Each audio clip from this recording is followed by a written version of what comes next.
الحمد لله رب العالمين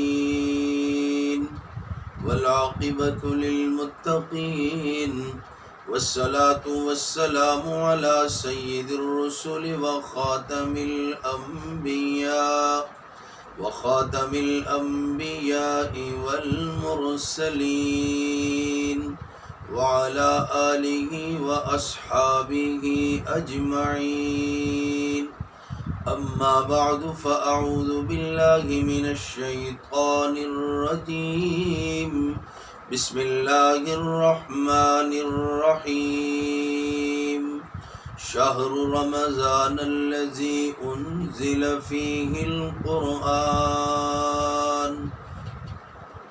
قال النبي صلى الله عليه وسلم: الصيام جنة، أو كما قال عليه الصلاة والسلام: الصيام والقرآن يشفعان للعبد، أو كما قال عليه الصلاة والسلام: سبحان ربك رب العزة عما يصفون وسلام على المرسلين والحمد لله رب العالمين. اللهم صل على سيدنا محمد وعلى آل سيدنا محمد وبارك وسلم. انتہائی واجب الاحترام دوستو، بزرگوں، نوجوان ساتھیوں اور امیر شریعت، خطبہ، کونسل، واٹس ایپ گروپ والوں اور اس سوشل میڈیا کے ذریعے جہاں تک میری آواز پہنچ رہی ہے، سننے والے معزز سامعین، اللہ رب العزت نے ہم پر بہت بڑا کرم اور احسان کیا کہ ہمیں رمضان المبارک کا بابرکت مہینہ عطا کیا. اس ماہ رمضان کے بارے میں اللہ کے نبی صلی اللہ علیہ وسلم نے ارشاد فرمایا کہ شہر عظیم، یہ بہت بڑا مہینہ ہے.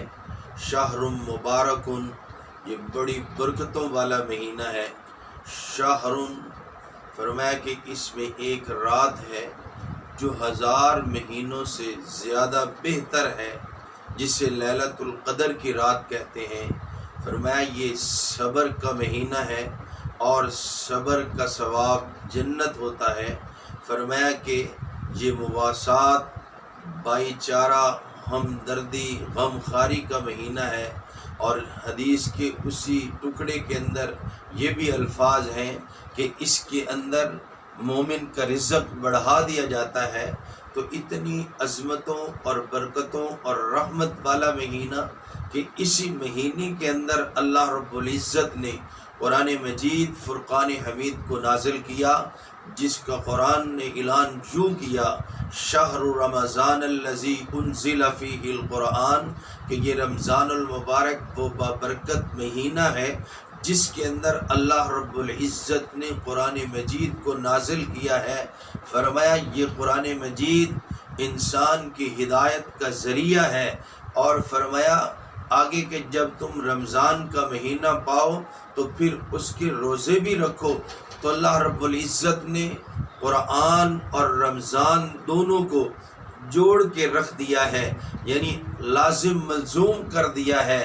فرمایا جیسے حدیث کے اندر آتا ہے: الصیام والقرآن یشفعان للعبد.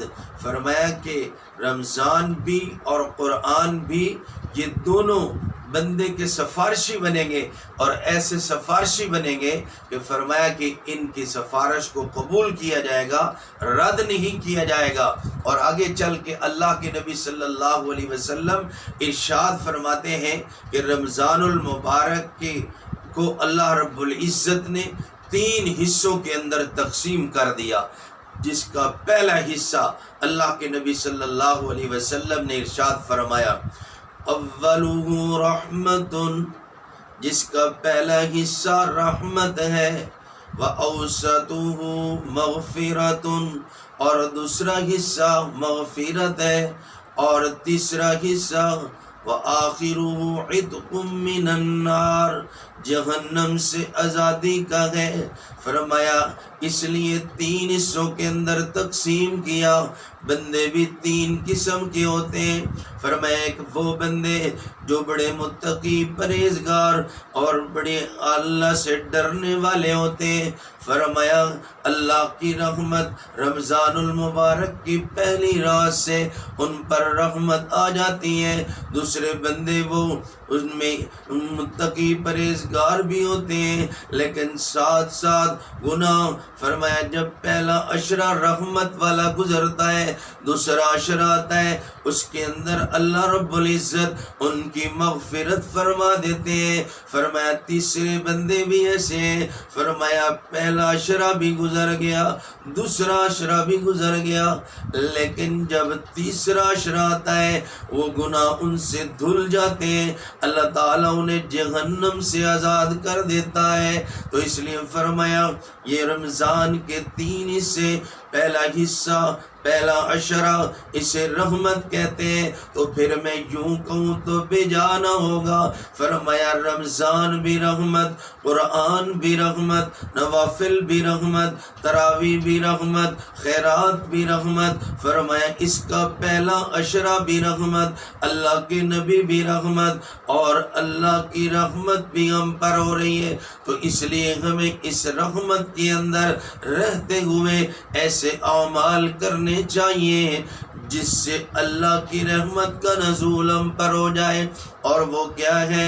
فرمایا رحمت کن لوگوں پر آتی ہے؟ ان رحمت اللہ قریب من المحسنین۔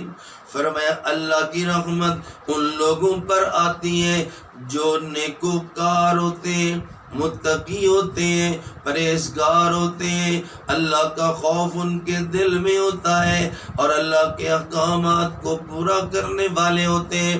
جب یہ پہلا عشرہ رحمت والا ہوتا ہے، اللہ کی رحمت کی دریا بھی جوش کے اندر آتا ہے۔ فرمایا پوری انسانیت مسجد کے دروازے میں اور پوری انسانیت اللہ کے سامنے گڑ گڑاتی نظر آتی ہے۔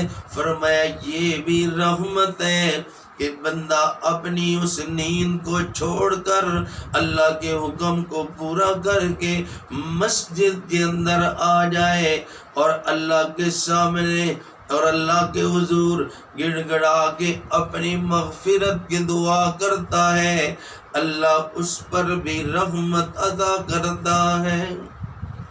تو اس لیے میرے محترم المقام واجب الاحترام معزز سامعین، یہ امیر شریعت کتبہ کونسل کے اندر یہ درس قرآن کا جو سلسلہ چلا ہے یہ بہت اچھا ہے۔ رمضان المبارک کی بابرکت گھڑیاں اور قیمتی جو ہے لمحات، فرمایا ان میں قرآن مجید کے درس کا سلسلہ یہ بہت اچھا ہے۔ اللہ رب العزت سے دعا ہے اللہ ہم سب کو عمل کی توفیق نصیب فرمائے اور عشر رحمت کی جتنی بھی رحمتیں ہیں اللہ ہمیں سمیٹنے کی توفیق عطا فرمائے۔ وآخر دعوانا ان الحمد للہ رب العالمین۔